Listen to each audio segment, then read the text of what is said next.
As I sit here watching the sunrise,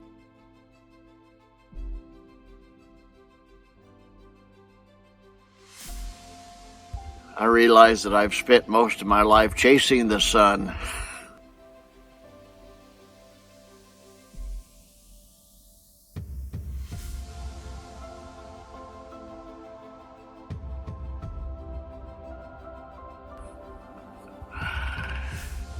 Because I just knew there was something just right beyond that hill. That would be paradise for me. So, as they say, it's not the destination, but the journey.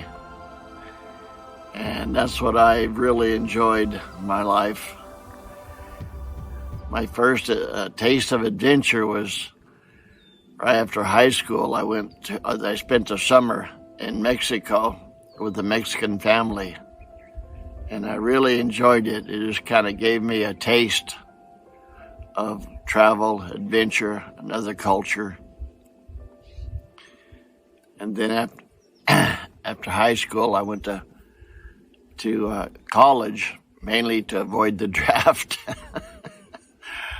But there was a fellow there that just got out of the Navy. He said, "I know you like languages, and you're going to have to join the military sometime, so why don't you join the Navy and go to this language school?" Which I did, studied Vietnamese. And then eventually the writing was on the wall. But I was so fortunate that I was actually stationed in the Philippines, and then would go to Vietnam back and forth from the Philippines to Vietnam. So I had another taste of another culture, two cultures, Filipino and Vietnamese, and I just enjoyed them both. I told myself one day I'm coming back here, which I did many years later after teaching in the public schools for 20 years. Came back to the Philippines, and many of you know me probably starting from there because I was doing a lot of videos there. Basically an American retired teacher living in the Philippines. So we lived there, my wife and I, Filipino wife, of course. Well, as many of you know, when I was stationed in the Philippines, I liked to live not in the barracks where most of the guys lived, but I got a little apartment off base and hired or asked a landlady, so-called Mama-san, to find me a helper. And then shortly after that, got a little knock on the door and met this little gal. Did a good job washing clothes, cleaning the house. 52 years later, still doing it.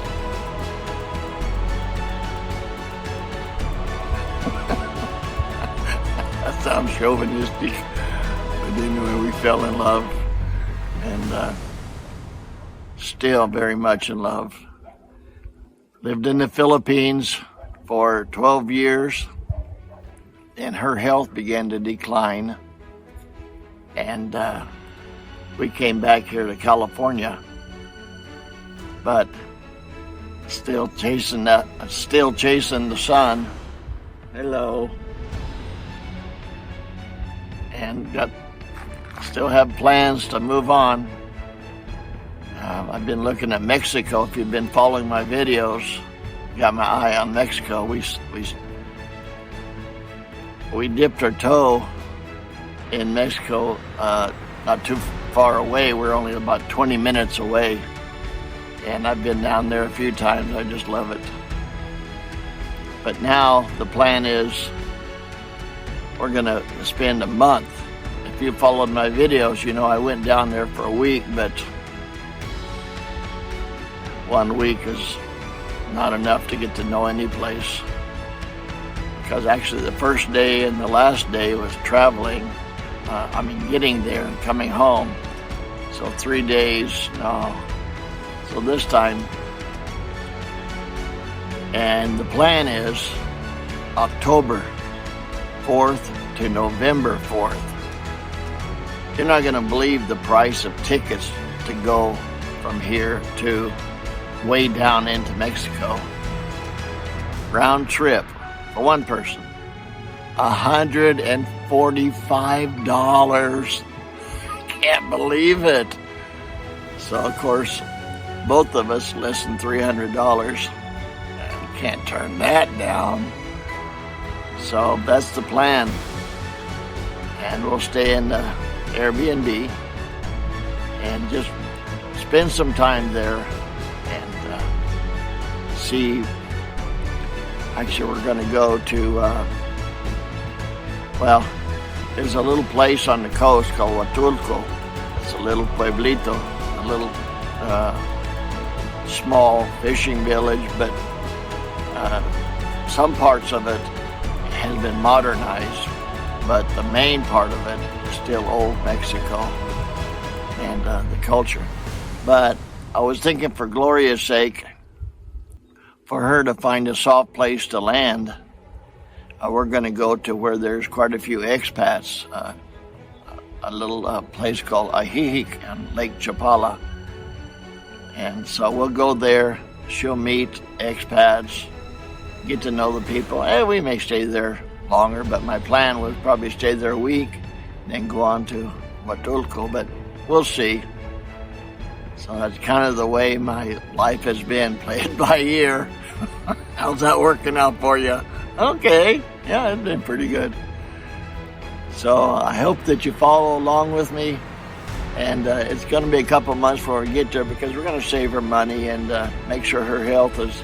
Oh, I'm so glad I remembered. Her health, it is getting better and better.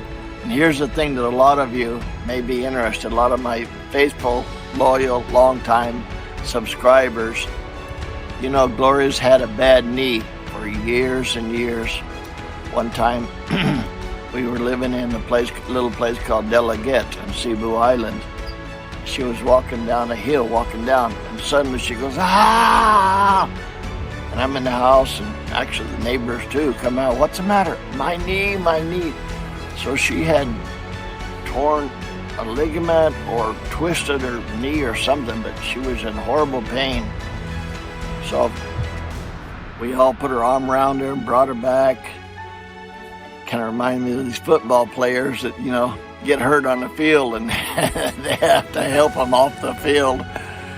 So we eventually took her to a local hospital, and they couldn't find anything wrong. So he just sucked it up. And so for years and years, and probably the last 100 videos, you've seen her hobbling and hobbling and hobbling because she's just in pain, and she just walks stiff-legged. So some of the old timers remember this expression, "I'm a-comin', Mr. Dillon." I don't know if you remember that. I think that was Gunsmoke, sidekick. He had a limp. But anyway, so a lot of her friends are telling her, you need to get a cortisone shot. A shot in the knee? No way, no way. Well, after a while, when the pain gets bad enough, hey, give me anything, drugs or whatever. I got to get rid of this pain. So she finally cottoned to the idea that even if she gets a shot in the knee, if it'll relieve the pain, then it'll be worth it. So guess what? Yesterday, we had made this appointment previously, and the doctor was going to give her a cortisone shot. And bless her heart, she was sitting there, and he's preparing the needle and everything ready. And she wants me to come over to the table. There's a little table there in the doctor's office. And she puts her arm around me, buries her head in my shoulder, because she was just afraid it was just going to be excruciating. But hey, I mean, she's been in pain and getting worse and worse every day. So he puts iodine on it to make sure there's not going to be any infection, and he puts some kind of Novocaine, and there's a spray that his helper sprayed it. I'm sure that must have been some kind of a numbing effect or some kind. So, excuse me. So he gives her the shot. She doesn't even know that he's giving her the shot.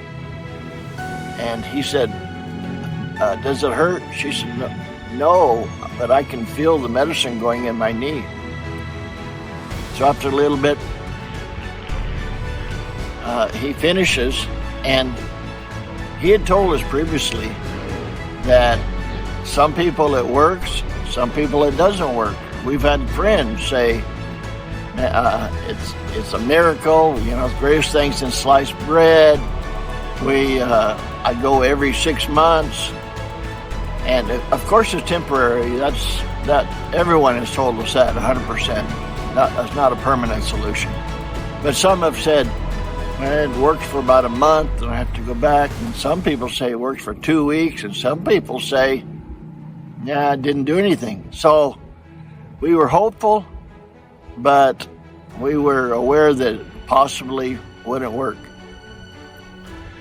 So he gives her the shot, puts a Band-Aid on it, and she gets up. I think she was expecting just immediate relief. I mean, immediate, no pain. She says, oh, I can still feel the pain. He said, it'll take a little while. He said, but it'll take a little while. So she gets up, and I see on her face, she's getting this smile. She says, it feels like the pain's going away. Oh my gosh. You know, even if it's 1%, 5% of the pain relief, hey, that's better than 100% pain. Come on. So she walked down the hallway a little bit, turned around, walked back. But she was in the habit of walking stiff-legged. So even though the pain was somewhat relieved, she still walked, like her leg was a stiff, a board or something. So I said, honey, try to bend your knee a little bit. Of course, she's apprehensive because, every time she bent it before, it was excruciating pain. So little by little, she bends her knee. She says, yeah, it feels like the pain's going away a little bit. So yesterday, we went shopping. Oh man, she was so excited, and her attitude, of course, when you're in pain constantly, day and night. Oh, I just feel my heart goes out for those that are in chronic pain. Oh, I haven't experienced chronic pain, but with Gloria, I felt my heart just broke for her being in pain, and I'm so happy that she's getting some relief. So this is the day after, and so far so good. But I wanted to. What reminded me of that is because going to Mexico, I want to make sure that she's not hurting, at least not as bad. And when we get down there, and I'll bring you all along if you want to come, and you're welcome to come. So I'll wrap this up for now, and thanks for coming by. I'll catch you next time. Bye-bye.